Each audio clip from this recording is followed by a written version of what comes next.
Paul Tassi has been farming the marathon issue right now, and he has another article out. It's called "Marathon Will Not Be Cancelled, and It Will Not Pivot."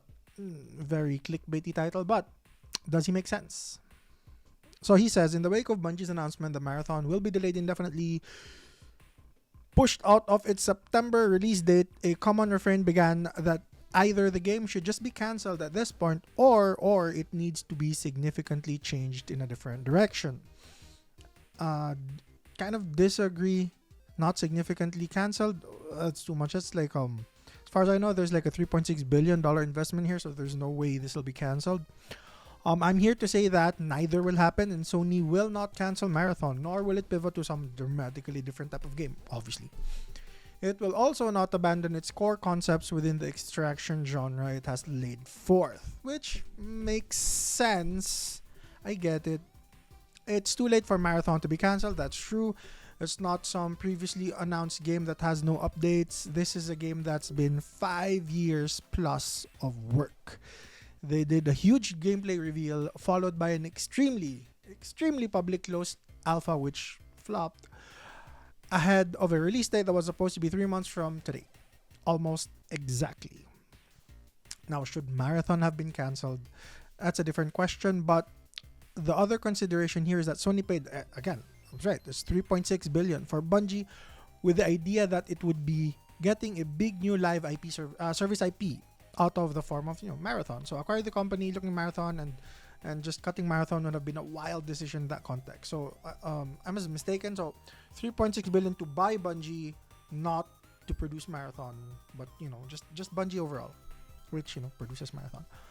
So anyway, he proceeds to say or write, I may eat my words, but in no way do I think that Marathon will be cancelled.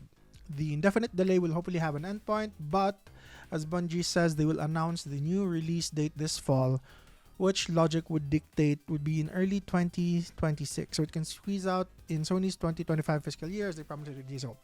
So, as you all know, Marathon has been unpopular, to say the least. People who were optimistic aren't anymore, and people who are still optimistic are, hardcore Bungie fanboys, to say the least. So 2026, fine, Marathon is coming out, but it needs to change significantly, right? If not, go in a completely different direction. This, I also disagree that they'll do that, and this is also what he says. No, not happen. Again, it's too late. The larger structure of the game is set in stone at this point, which is true. Ideas like adding PvE, it's never gonna happen to the game. Like a campaign, maybe a campaign, but still, that's like gonna take a year. Like, campaign is not easy to make. You have to write it, code it. You have to do a lot of finishing touches. So it's just not gonna happen. A campaign is not gonna happen. Or a separate mode that's not going to happen by launch. Separate mode, maybe, if they wanted to. Bungie says it will work on enemy AI and how those encounters play out on the map, and increase lore to elevate the story. This is okay. So he says this is from Bungie, right? So AI and those encounters, I think that's a good direction, since one of the pain points of the alpha was the sparse amount of AI, And lore, I think at this point, honestly, shouldn't even be a thing. Like, sure, work on it, but don't announce it, because people won't care at this point.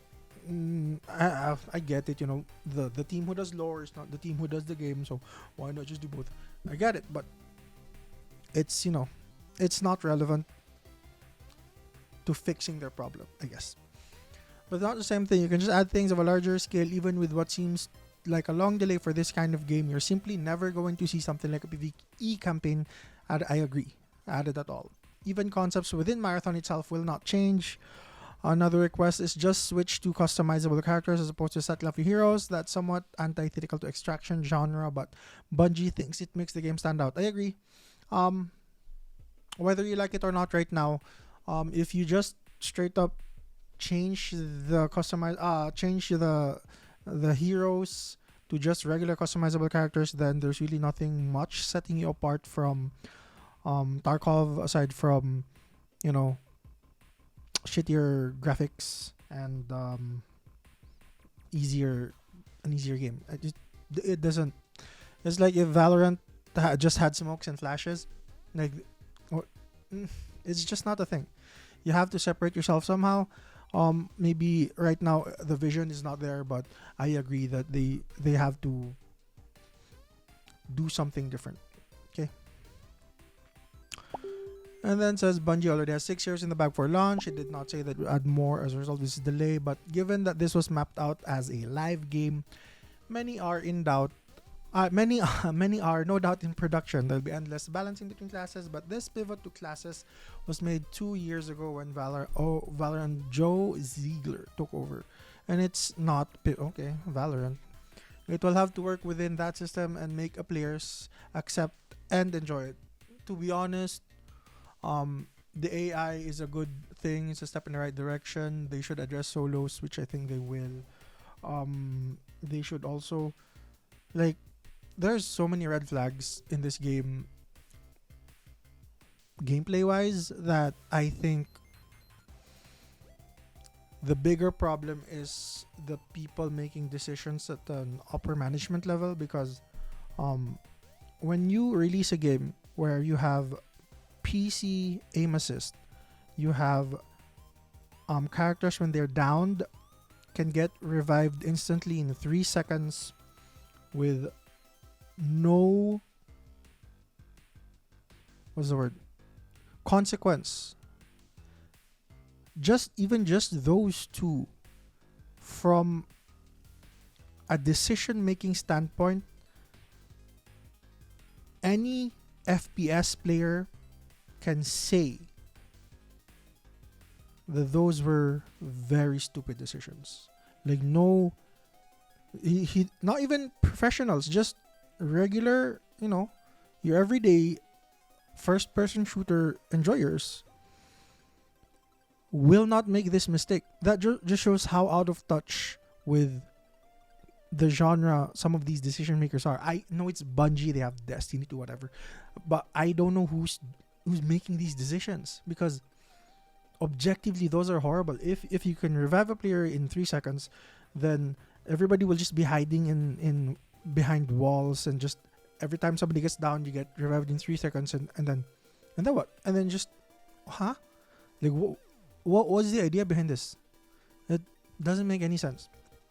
As long as they keep making stupid decisions from the top down, this game will have a very hard time. So I know people are complaining about, hey, talk about marathon, this and that, want games to fail, whatever, you're not even buying the game. Yes, I actually am not buying the game, just like you're not buying the game. But that in itself is the problem, no? When the trailer for Death Stranding 2 came out, I was, sign me up, I'll buy the game. Looks like a great game. When the trailer for Final Fantasy 16 came up, same thing. Basically, all of the great games that Wukong came out, same thing. Like, games that are done well, presented well, thought out well, will acquire customers. We don't want these games to fail. And I am an FPS nut through and through. I played Counter-Strike in beta all the way to CS2. I play Valorant still right now. I played Apex Legends, a bit of PUBG. I even played the Chinese game Crossfire. Like, I am the target market. I am the FPS guy.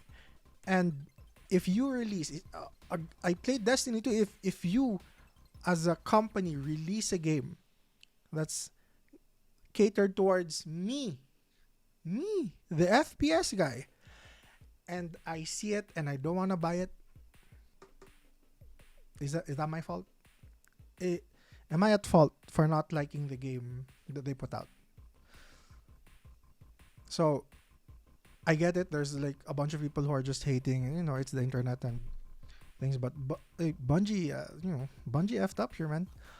It's gonna take more than just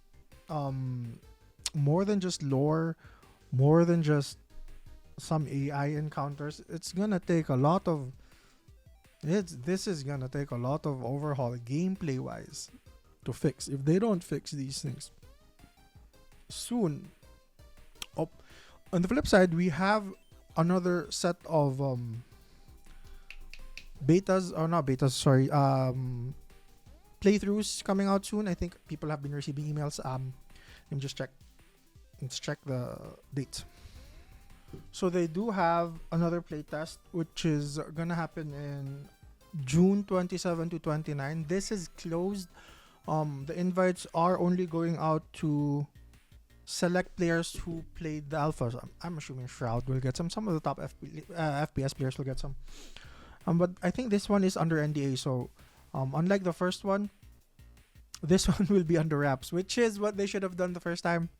They should have just done that because the hype just they never built it. So unless they really take these feedbacks into account honestly and they have more competent people making decisions from the top down, I just can't see this working. But yeah, hopefully that changes and we'll have a great game because the last great FPS game that came out was Valorant. And the last great massive multiplayer FPS game that came out was Apex Legends. Well, yeah. I mean, I'm not sure about the timeline. I think it came out after Fortnite. But yeah. So, it's been a while. People are thirsty, so balls in your court, Bungie. See you in the next one, guys.